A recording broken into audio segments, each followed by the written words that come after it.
नमो बुद्धाया। प्यारे साथियों एवं भाइयों और बहनों, आज का विषय है पाप ना करे, यो आपका ही नुकसान करेगा।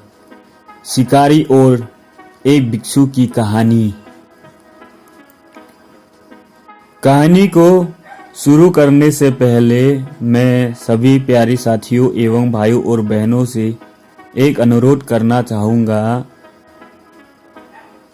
जिन लोगों ने अभी तक हमारे झलकना खमती वॉइस चैनल को सब्सक्राइब नहीं किया, चैनल को सब्सक्राइब कर ले। इसी प्रकार नई नई वीडियो अब तक पहुंचते रहे। तो चलिए आरंभ करते हैं। एक शिकारी अपने कुत्ते की मदद से शिकार किया करता था। एक दिन जब वो शिकार के लिए निकला तो रास्ते में उसे एक भिक्षु दिख गया। भिक्षु को देखते ही उसके मन में क्रोधपूर्ण विचार आया कि आज इस भिक्षु को देखा है, इसलिए शिकार में कुछ नहीं मिलेगा। संयोग की बात हुई कि उस दिन सचमुच शिकारी को शिकार में कुछ नहीं मिला। संध्या बेला यानी कि शाम की समय जब वो शिकार से वापस आ रहा था तो संयोगवश उसे पूर्ण वो भिक्षु दिख गया। अब तो उसकी क्रोध का ठिकाना ही नहीं रहा।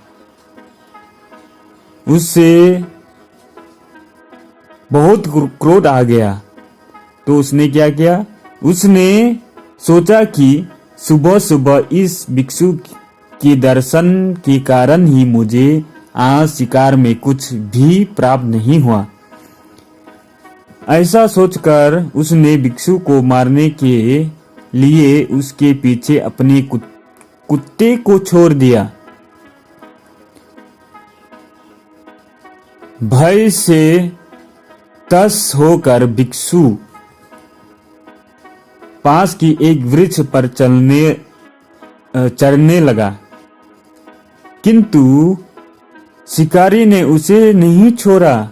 वो उसके पैर में तीर चुभोने लगा, अर्थात जो बाण है, जो धनुष से उसको बाण चुभाने लगा, मारने लगा।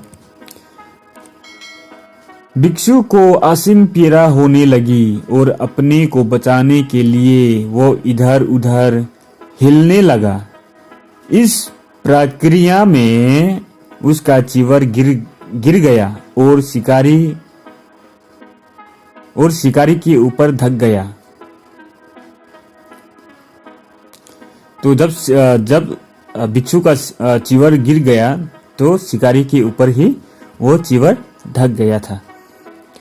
कुत्ते ने सोचा कि भिक्षु नीचे आ गिरा है, अतः वो उस पर टूट पड़ी। भिक्षु को समझ में नहीं आया कि वो क्या करे। अतः उसने पेड़ की एक सूखी डाल को तोड़कर नीचे की ओर फेंक दिया। डाल नीचे गिरते ही कुत्ते ऊपर की ओर देखने लगा। तो ऊपर की ओर जब देखा तो उसको पता चला कि नीचे तो मेरा ही मालिक है। तब कुत्ते को समझ आ गया कि उन्होंने अपने ही मालिक पर आक्रमण कर दिया था। तो भौंकते हुए वे जंगल की ओर भाग गया।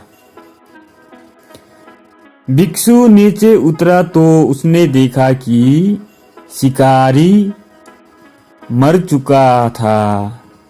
उससे बहुत दुख हुआ कि उसके चीवर से ढक जाने के कारण ही शिकारी की मृत्यु हो गई। अपने को दोषी मानता हुआ वो बुद्ध सम्मुख प्रकट हुआ तथा घटनाक्रम बताया।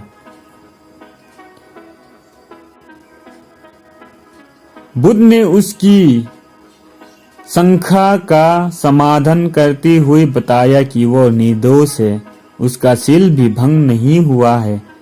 गलती शिकारी की थी, उससे वैसा नहीं करना चाहिए था। शिकारी अपने दुष्कर्म के कारण ही वो अपनी मृत्यु को प्राप्त हुआ। बुद्ध ने यह भी स्पष्ट कर दिया कि तुम निर्दोष हो, तुम्हें दुख नहीं करना चाहिए, तुम्हें ये नहीं सोचना चाहिए कि मेरे वजह से उस शिकारी का मृत्यु हुआ है। टिप्पणी: अगर हम कीचड़ में पत्थर फेंकेंगे तो कीचड़ हमारे ही वस्त्रों में लग जाएगा और उसे मलिन कर देगा। अर्थात मान लो अगर हम किसी के ऊपर किसी को गाली देंगे तो वो भी हमको गाली ही देंगे। अगर हम किसी को प्यार करेंगे तो वो भी हमें प्यार करेंगे। तो इसलिए एक कहावत है, जो मूर्ख, निर्दोष एवं पवित्र व्यक्ति पर दोष लगाता है, वह दोष उसी मूर्ख आदमी को आकर नुकसान पहुंचाती है। जैसे हवा के विपरीत दिशा में धूल फेंकने पर वह धूल फेंकने वाले की ऊपर ही आकर गिर जाती है। अर्थात मान लो तुम्हारे आगे से हवा तुम्हारे पीछे की ओर बह रहा है, तो धूल अगर तुम्हारे आगे की तरफ फेंकोगे तो धूल तुम्हारे ही चेहरे पे लगेंगे, ना कि तुम्हारे पीछे पर। तो फिलहाल आज के लिए बस इतना तक, और हम किसी नई वीडियो में फिर से मुलाकात होंगे। फिर से मेरे प्यारे साथियों एवं भाइयों और बहनों, आप सभी से मेरे एक अनुरोध है, जिन लोगों ने अभी तक हमारे इस चैनल को सब्सक्राइब नहीं किया है, हमारे चैनल को सब्सक्राइब कर ले, इसी प्रकार नई नई वीडियो ताकि आप लोग देख सके। तो नमो बुद्धाय।